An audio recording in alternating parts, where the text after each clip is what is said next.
As pet owners, we are responsible for our pets' well-being and health. That task can seem difficult to maintain because of the cost of their health care. From vaccines to medications, the price keeps adding up. One trip to the vet's office can easily take a couple of $100s out of your wallet. I know this. So what can we do to keep our pet care costs under control?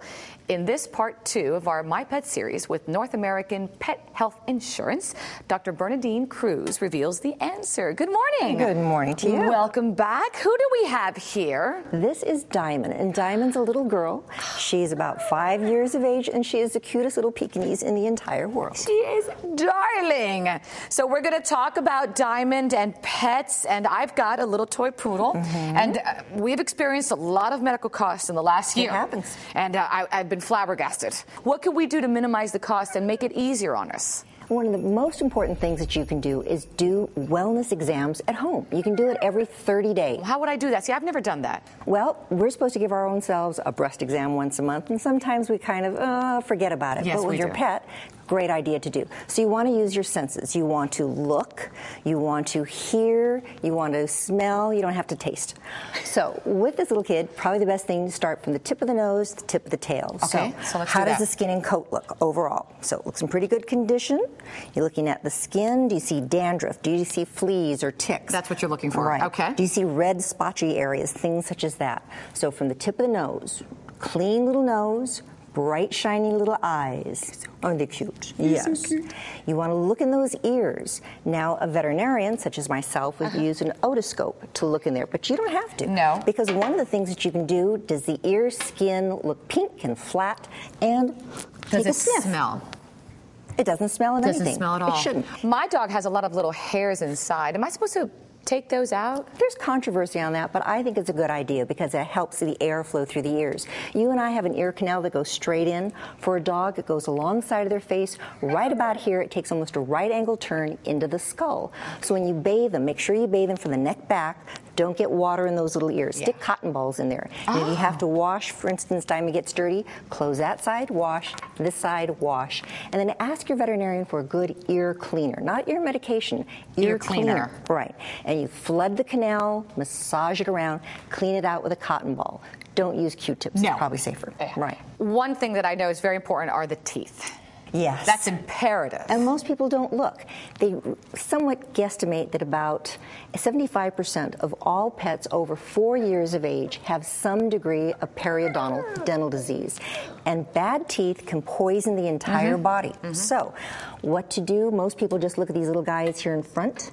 Show your teeth. And, oh, those are needed braces as a child. That's pretty good. But you want to check these back here. And the easy thing to do is just pull that little lip back and look at those teeth up there. They should be white, bright, and shiny. The gum should have a nice tight boundary to the tooth and not red and inflamed. And this is something we can do once a month at home. Definitely. And it could really alleviate a lot of the costs. One of the things also, even if you think, oh, my dog is at perfect weight, so many pets right now are overweight, just like our children. And you see your dog every day. So how do you know if it's overweight? You see other little Pekingese going, my kid looks pretty slim compared to them. So if you want to look skinny, have fat friends. So for this little kid, what you want to do is put your hand on the side of her rib cage. And with a little bit of pressure, you want to be able to feel the ribs. You don't need them sticking out, but you want to feel them. Okay. And you need to have a little bit of a waistline, just like we're supposed to have a bit of a waistline. Curve there. Curve I like in. that. Then when the puppy's standing, I know, honey. When the puppy's standing, you want to have a bit of a tuck up. Okay. So if it looks like a sausage, probably overweight. Yeah, so you wanted to lose some weight. That's great. The best thing to do is they usually have us so well trained to give them treats and snacks. Cut out those treats and snacks. Yes. If the family wants to give a treat, great. Giving food is giving love.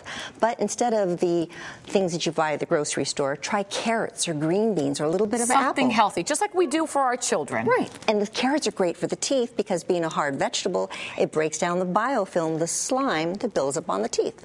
excellent information. The things that you can do. And something you taught me was insurance, which Pet is key. insurance, yes, because you think you're never going to have a problem. And you said it was after a month or two of having your own pet, it became very ill. Oh, yes. And I hate it when people have to come in and make some serious decisions, sometimes life and death. Life and death. Because you go, I love the dog. I want to help it. I want to do whatever I can. I can't afford it. I can't afford that bill. And that insurance can really make a difference. Right. It covers 75% of our bill. There are quite a few different companies that are out there now that are marvelous. So going to the nafia.org site will show you what you should be looking for. Finding that policy that best suits your needs is the best thing to do. So if you can find a problem early, so take your pet in twice a year for a good exam, that's the best way to do it, because if you find a problem early, it's less expensive usually to treat. Better outcome. You agree with me? Yes. I think so.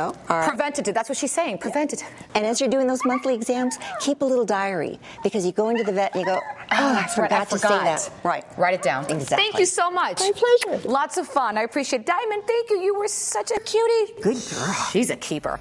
And if you want more information on pet preventative care and insurance, visit your pethealthmatters.com and the North American Pet Health Insurance Association at nafia.org. It's really worth it. Check it out. It really is worth it.